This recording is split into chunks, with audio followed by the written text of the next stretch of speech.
성경 시편 50편입니다.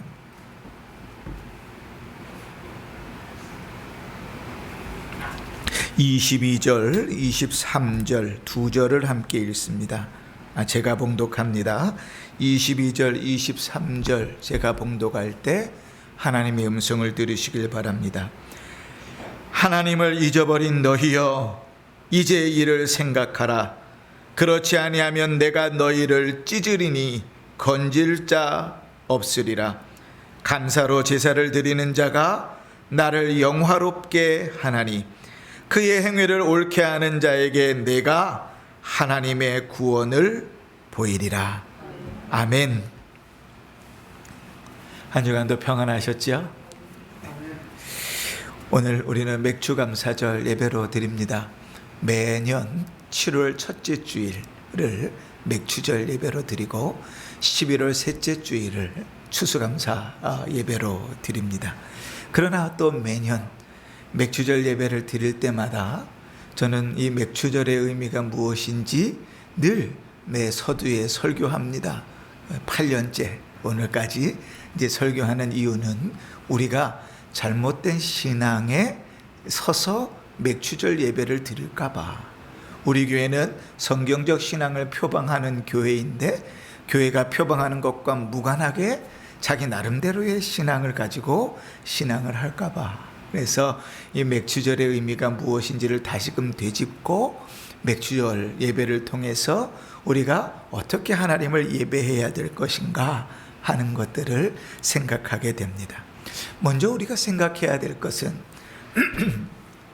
우리가 지키는 맥주감사절 예배와 또 성경이 이야기하는 맥주절에는 분명한 차이가 있다는 것입니다. 먼저 그 차이의 결론을 얘기하면 우리는 성경이 명령하는 맥주절 예배를 드리는 것이 아닙니다. 자, 이제부터 한번 잘 들어보십시오.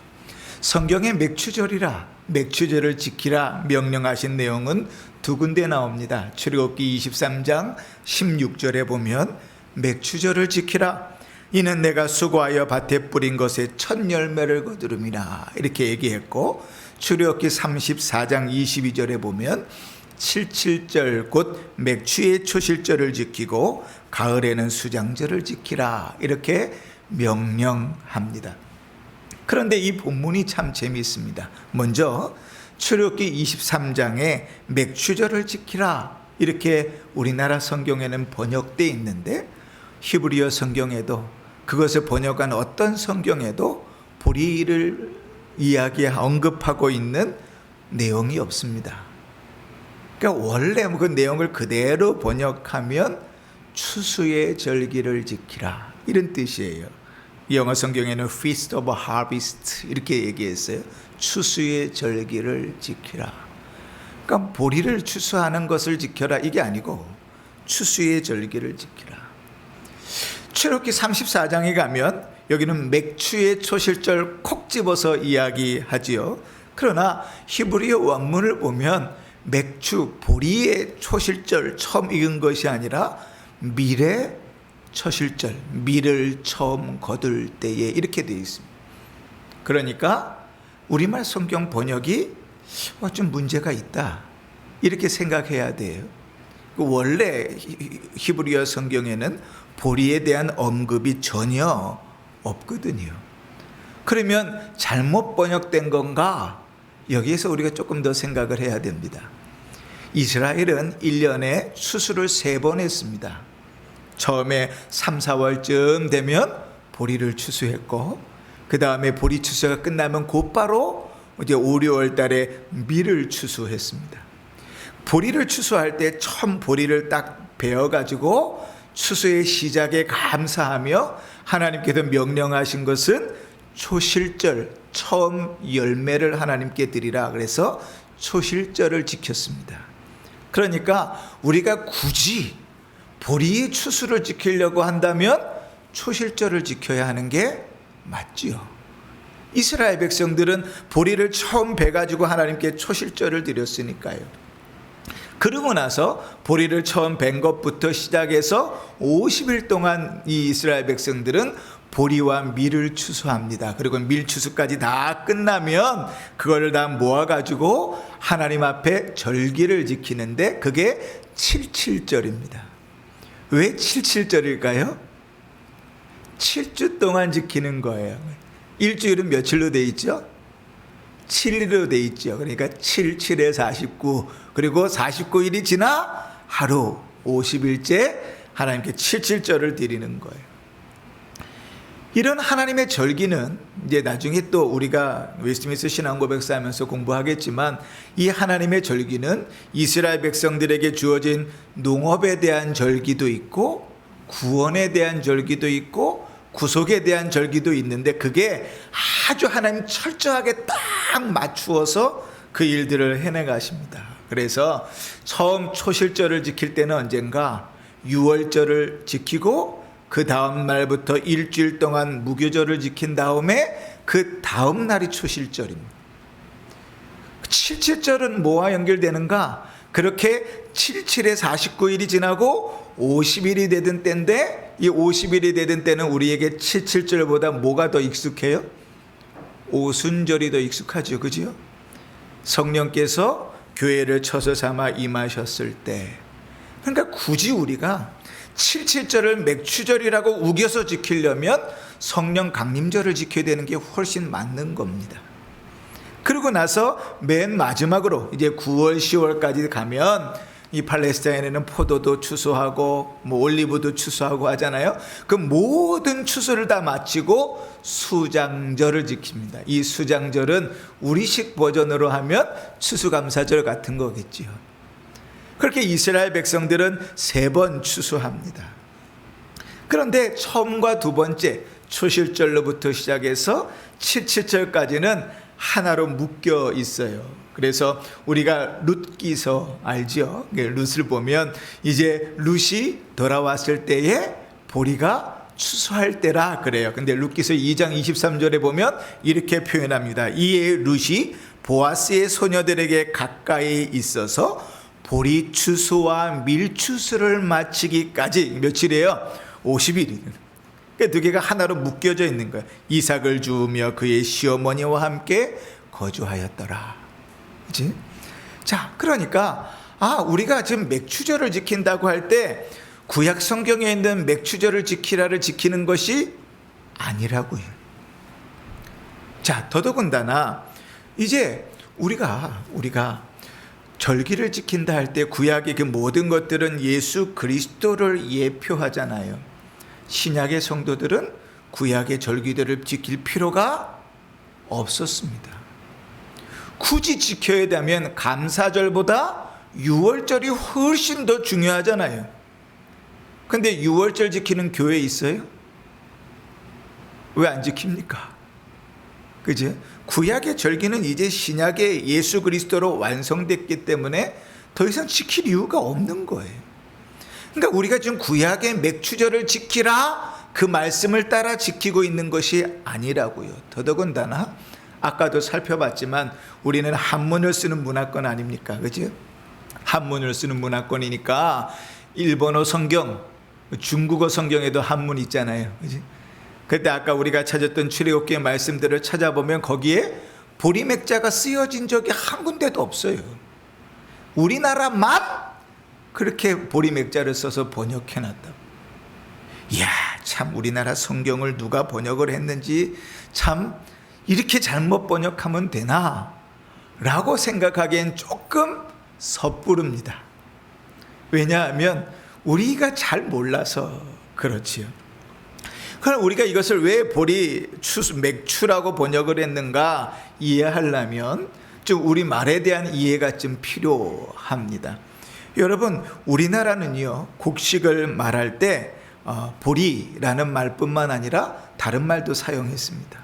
밀이라는 말뿐만 아니라 다른 말도 사용했어요. 여러분, 대맥이라는 말 들어봤습니까? 아이고, 우리 최 권사님 안다 그러시네. 대맥이 뭐예요? 대맥이 보리예요. 그러면 대맥이 있으니까 소맥도 있겠죠? 우리 라면에 보면 소맥분 이렇게 써 있는 거 있잖아요. 그럼 소맥은 뭡니까? 소맥은 밀이에요. 그 또 있어요. 귀리도 보리맥자를 썼어요. 연맥, 장맥 그랬어요. 그러니까 우리나라 사람들은 보리만 맥이라고 쓴 게 아니라 보리도 맥, 밀도 맥, 귀리도 맥 그렇게 썼어요. 근데 앞에다가 구분할 수 있도록 대맥, 소맥, 연맥 그랬어요. 그러니까 우리는 맥주라고 이해했을 때 우리 성경을 번역하는 우리 믿음의 선조들은 아하, 초실절부터 70절까지 보리와 밀을 추수하는 것이니까 그것에 대한 감사니까 맥추절이구나. 대맥과 소맥을 추수해서 하나님께 예배하는 것이니까. 그래서 맥추절이라 이렇게 번역했어요. 그러면 이렇게 생각할 수 있잖아요. 아니 그래도 그렇지 일본어 성경에도 보리맥자를 안 쓴다면서요. 중국어 성경에도 보리맥자를 안 쓴다면서요. 왜 우리나라만 맥추절을 그렇게 썼을까요? 왜냐하면 맥추감사절 자체가 우리나라에만 있는 절기이기 때문에 그렇습니다. 여러분 추수감사절은 어디서부터 시작됐죠? 미국에서부터 시작됐죠. 그렇죠? 왜 그런지 그 내역은 우리가 11월 추수감사 때 또 한번 나누기로 하고, 미국에서부터 시작된 절기에 성경에 나온 절기가 아닙니다. 성경에 명령한 절기가 아니에요. 근데 맥추감사절은 우리나라 절기예요. 미국 사람들 맥추감사절 안 지냅니다. 유럽 사람들 맥추감사절 안 지냅니다. 가까운 일본과 중국에서도 맥추감사절 지내지 않아요. 우리나라판 추수감사가 맥추감사입니다. 그러면 왜 우리나라는 교회가 전통적으로 맥추감사절 예배를 드렸을까? 우리나라는 일제시대와 6.25를 지나면서요, 뭐가 생겼냐면 보릿고개라는 게 생겼습니다. 10월에 추수를 했는데 그 추수한 그 곡식을 가지고 그 다음 추수할 때까지 먹질 못했어요. 그래서 그간에 보리를 심었죠. 보리는 이모작을 하잖아요. 연말에 한 번 심고 또 연초에 한 번 심는데 거두는 시기는 거의 5월 말 6월이 똑같습니다.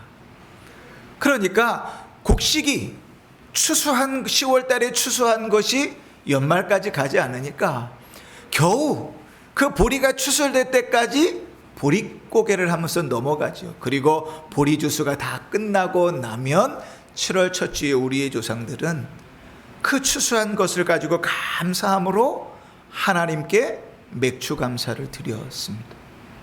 그러니까 이 맥추감사는 우리가 지킬 때에 성경에 따라서 맥추절을 지키라 하는 것을 순종하는 것이 아니다. 그러면 우리 교회의 전통을 따라서 감사하는 마음으로 하나님 앞에 드리는 것이다. 근데 문제는 뭔가 하면 현금의 교회에 보릿고개 있습니까? 보릿고개 있어서 힘들면 교회가 도울 테니까 이야기하십시오. 그지? 없죠. 지금 현금의 교회가 우리 중에 농사 지으시는 분 있습니까? 그것도 없죠. 그러면 우리 믿음의 조상들은 맥추감사를 드리면서 보릿고개를 하나님께서 죽지 않고 살게 하심을 감사하고, 또 먹을 음식을 주시면서 감사하고, 지나온 날을 지켜주심을 인하여 감사하면서 맥추감사 예배를 드렸는데, 우리는 그 신앙의 전통을 따라 맥추감사 예배를 드리면서 무슨 생각으로 예배를 드릴 것인가? 그 생각들을 하는 것이죠. 그러면 우리의 삶 가운데서 우리는 이 맥추감사의 때 어떤 마음을 가지고 드려야 되는가? 지나온 삶들을 돌아보면서 하나님께서 우리를 어떻게 인도해 오셨는지, 우리에게 어떤 은혜를 부어주셨는지를 계수하고 확인하고 감사하는 시간이 되어야 할 것이다. 우리 믿음의 선조들은 보릿고개 통해서 죽지 않고 음식을 주신 것에 감사하여 지난 날을 돌아보면서 하나님께 예배를 드렸지만, 우리는 그 정도는 아닐지라도 우리의 삶 가운데 하나님께서 부어주신 은혜, 특별히 반년 동안 하나님께서 베푸신 그 은혜들을 기억하며 감사하는 예배를 드려야 될 것이다. 자, 이런 생각들을 하고 오늘 이제 본문으로 들어가 보십시다. 오늘 본문은 맨 마지막 23절은 우리에게 너무나 익숙한 말씀이고, 그 앞의 내용들은 참 두려운 말씀들입니다. 뭔가 하면 이스라엘 백성의 죄악들이 적나라하게 드러나 적혀 있는 내용들이거든요. 그러면서 그 죄악들을 쭉 나열하면서 하나님께서 이렇게 이스라엘 백성들에게 말합니다. 하나님을 잊어버린 너희여, 이제 이를 생각하라. 지금 하나님께서 하나님을 잊어버렸다 그렇게 말합니다. 왜요? 하나님을 잊어서 너희의 모습이 그런 것이다 이야기하는 것이죠. 그런데 이제는 원래 정확한 표현대로 하면 지금 이를 생각하라 그렇게 이야기하는 것입니다. 왜 감사절에 이런 말씀을 전하는가? 여러분, 감사라는 말 있잖아요. 감사라는 말이 느낄감, 살해할 사자 아닙니까? 그래서 국어사전을 찾아보니까 고맙게 여기는 마음, 그 마음을 표시하는 인사 이렇게 되어져 있습니다. 그래서 감사라고 얘기하면 우리는 문득 무슨 생각을 하냐면 우리의 마음이라고 생각해요. 사랑, 마음이지요. 감사, 마음이지요. 그리움, 마음이잖아요. 그죠? 그 마음이라고 생각해요. 그래서 감사하는 일은 마음속에서 우러나는 것이라고 생각합니다. 그런 감정이라고 생각해요. 그런데 이상한 건요, 그 마음속에서 우러나는 감정이 감사, 고마움인데 성경은 감사에 대해서 늘 명령하세요. 여호와께 감사하라. 그는 선하시며 인자하심이 영원하니라. 범사에 감사하라. 우리의 마음인데 명령한다고 됩니까? 짠 나타나가지고 나를 사랑하라 그러면 사랑해집니까? 그 원수가 딱 나타나가지고 나를 사랑하라, 그 사랑하는 마음이 생겨요? 늘 사고 쳐놓고 그래도 나에게 감사해라, 감사하는 마음이 생깁니까? 아니, 마음은 그렇게 생기는 게 아니에요. 그런데 왜 하나님은 명령하실까요? 왜냐하면 감사란 단순한 마음이 아니라 생각으로부터 기인하는 것이기 때문에 그렇습니다. 영어로 쓰는 사람들은 있잖아요. 원래 감사라는 말이 thank라는 말이잖아요. 이 감사라는 말의 원래 어원은요, think라는 생각하다는 말하고 같은 말입니다. 그러니까 옛날에는 thank 감사와 think 생각하다를 같은 말로 썼어요. 그러니까 감사하다와 생각하다는 같은 내용이었어요. 내려오면서 그 내용이 좀 세분화된 것이지. 그러니까 어원이 같았다고요.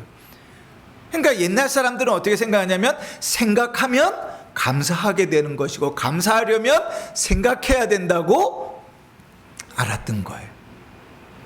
그래서 감사하는 것은 그냥 단순히 마음속에서 우러나오는 그런 감정만이 아니라 생각하면 감사하게 되는 거예요. 지난 삶들을 돌아보니까요, 1월부터 6월까지 여러분 지번 지난주에 광고 드렸으니까 달력을 보면서 하나하나 여러분의 삶들을 되짚어 보셨겠지요.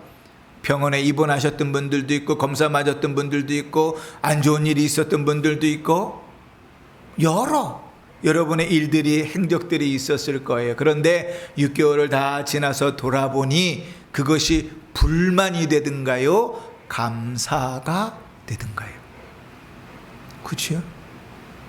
생각 없이 지나오면 감사는 사라져 버리는데 생각을 하고 돌아보면 감사하게 되는 거예요. 하나님이 이렇게 얘기하여 이렇게 말씀하십니다. 하나님을 잊어버린 너희요. 이 말씀 안에는 이런 내용이 담겨져 있어요. 하나님을 기억하지 않는다. 하나님을 기억하려 하지 않는다. 과거를 돌아보지 않는다가 전제되어 있어요. 여러분, 감사하는 자는요, 과거를 돌아보는 자입니다. 우리의 지난 삶들을 돌아볼 때 우리에게는 두 가지 반응이 생겨요. 첫 번째 뭔가 하면 회개이죠. 참, 내가 그때 그걸 하지 말았어야 하는데, 내가 그때 그 말을 하지 말았어야 되는데, 그때 내가 그 행동거지를 잘했어야 되는데, 내가 그때 그 돈을 주지 말았어야 되는데, 그죠? 후회지요, 후회. 그러면서 뭐 하게 됩니까? 회개하게 된다고. 또 하나는 뭔가 하면 감사해요. 그때 나 혼자인 줄 알았는데, 그때는 전후작고가 다 막혀서 막막했는데, 그때는 어찌할 바를 몰랐는데, 지나고 보니까 하나님께서 어떻게 기가 막히게 그 인생을 이끌어 왔는지를 고백하게 되는 것이죠. 여러분, 감사하지 못하는 사람들의 대부분의 특징은 뭐냐면 돌아보지 않는 거예요. 그래서 우리가 지난주에 다음 주에 맥주감사절 예배를 드립니다. 그러면서 제가 광고했지요. 6개월 동안을 돌아보십시오. 단순히 헌금쯤 더 챙겨갖고 봉투에 가져온 것 말고요.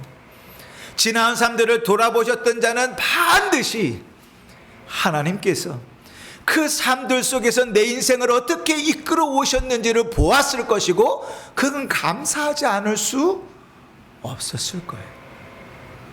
물론 돌아보지 않은 자에게는 감사가 없지요.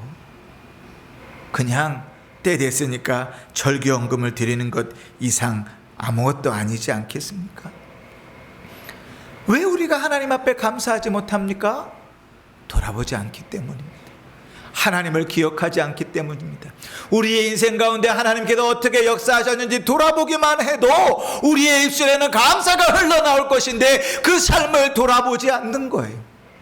앞만 보고 살아가기에 바쁩니다. 내 하루의 삶들을 살아가기에 바쁩니다. 그러니 잠시 멈추어서 뒤의 삶을 조금만 돌아봐도 하나님께서 어떻게 역사하시고 우리의 인생을 어떻게 인도해 오시는지를 보게 될 것인데, 그 감사의 기회들을 놓쳐버리는 거예요.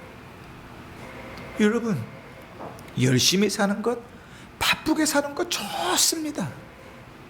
그러나 열심히 살면서 불평과 불만과 원망하면서 살니 잠시 멈춰서서 지난 삶들을 돌아보십시오. 여러분들이 기도해왔던 기도 제목들을 한번 쭉 다 1월 달부터 돌아보십시오. 하나님께서 그 기도의 제목들이 어떻게 역사하셨는지, 그 기도의 제목들을 어떻게 인도하셨는지, 그럼에도 불구하고 감사할 수 없다면 저한테 얘기하십시오. 제가 A에서 확실히 합니다. 감사할 수 없는 이유가 돌아보지 않기 때문이고, 감사할 수 없는 이유가 하나님을 묵상하지 않기 때문이라면 여러분, 잠시 멈춰서서 돌아보십시오. 안 될 것 같고 불가능 것 같고 괴롭고 힘들었던 그 시기를 하나님께서 어떻게 이겨나가게 하셨는지, 그때 괴로운 가운데 기도했던 그 기도를 하나님께서 어떻게 응답하셨는지 돌아보십시오. 우리 마음속으로부터 감사의 마음이 흘러나오지 않는가 확인하셔야 되죠. 우리가 하나님께 감사하지 못하는 이유는 6개월을 돌아보면서 그 깊은 감사로, 뜨거운 감사로 하나님 앞에 돌아보지 않는 이유는 그 하나님을 잊어버렸기 때문입니다. 생각하지 않기 때문이에요. 그러나 이렇게 얘기합니다. 이제 이를 생각하라. 히브리어 성경은 표현을 조금 더 정확하게 얘기하면 지금 이것을 생각하라. 지금 미루지 마십시오. 여지껏 일주일 동안 6개월의 삶들을 돌아보지 못했으면 오늘 여러분의 삶들을 돌아보십시오. 송구영신 예배 때 여러분 어떤 기도 제목을 적어내셨습니까? 1월달, 2월달, 3월달 첫 분기를 지나면서 여러분 어떤 어려움과 문제들이 있었습니까? 6개월을 지나면서 여러분이 기도했던 내용들, 여러분이 힘들고 괴로웠던 그 시절들이 어떻게 이겨나가게 됐습니까? 하나님의 인도함 아니셨습니까? 하나님의 보호함 아니셨습니까? 하나님께서 지혜를 주시고 하나님께서 풀어주지 않으셨습니까?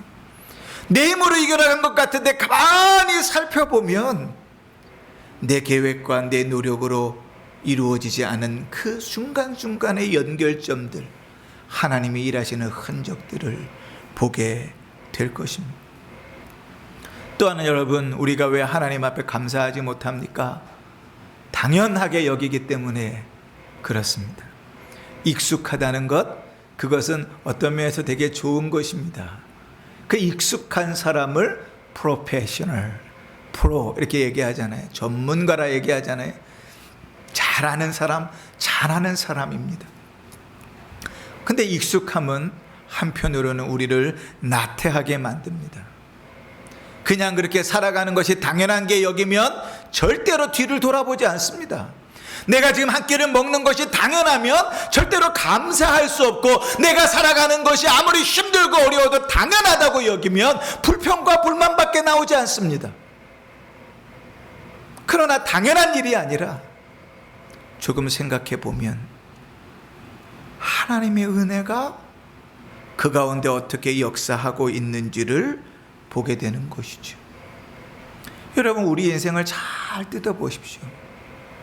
우리의 힘으로, 우리의 노력으로, 우리의 계획으로 그 일들을 다 이룬 것 같은데, 그 노력을 하기 위해서 선택해야 되는 그것, 혹시 누군가가 알게 하신 것 아닙니까?